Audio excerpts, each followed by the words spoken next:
না না, আপেলের অ্যাড করছি না। তোমরা হয়তো ভাবছো, কিন্তু আমি আপেলের অ্যাড করছি না। আমি বেটুর জন্য এটা সেদ্ধ করব। ওকে বিকেলবেলা আপেল সেদ্ধ খাওয়াই, যদিও ও নাক মুখ খুব ব্যাচকায় খাওয়ার আগে।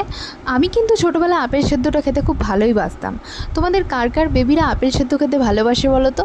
ভালো তো অনেকেই বাসে। আমার ছেলেও খুব ভালোবাসতো প্রথম প্রথম, এখন একটুখানি নাক ব্যাচকায়। ও সব খাবারেই মোটামুটি এখন একটু নাক ব্যাচকায়, একটু ঝোঁক করে খাওয়ার জন্য, যেটা ছোটোবেলায় সবাই করে আর কি।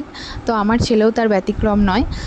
যেই খাবারের বাটিটা দেখলো, ব্যাস অমনি ওর যত কান্না, যত বিরক্তি চলে এলো। তো যাই হোক, এখানে আমি আপেলগুলো কেটে নিচ্ছি, কেটে নিয়ে সেদ্ধ করে নেবো। সেদ্ধ করে হালকা একটু যদি মনে হয় তো মিচড়ি দিই হালকা, আর না হলে দিও না। তো এটা খেতে মোটামুটি সব বাচ্চার জন্য খুব এটা পুষ্টিকর খাবার একটা। কিন্তু আমার ছেলে জানি না কেন এখন সব খাবারেই একটুখানি নাক ব্যাচকাচ্ছে, জানি না কেন। তো তোমরা যদি জানো যে কী মানে কী করলে একটু ভালোভাবে বাচ্চা খাবে, তো প্লিজ আমাকে একটু জানিও। তাহলে আমার খুব হেল্প হয়, কারণ খাওয়ার আগে যে যুদ্ধটা হয় না, মানে কিছু বলার নেই সেটা নিয়ে আর। তো এইখানে আমার আপেল সেদ্ধটা রেডি হয়ে গেছে। তো আজকের ভিডিওটা এই পর্যন্তই। টাটা।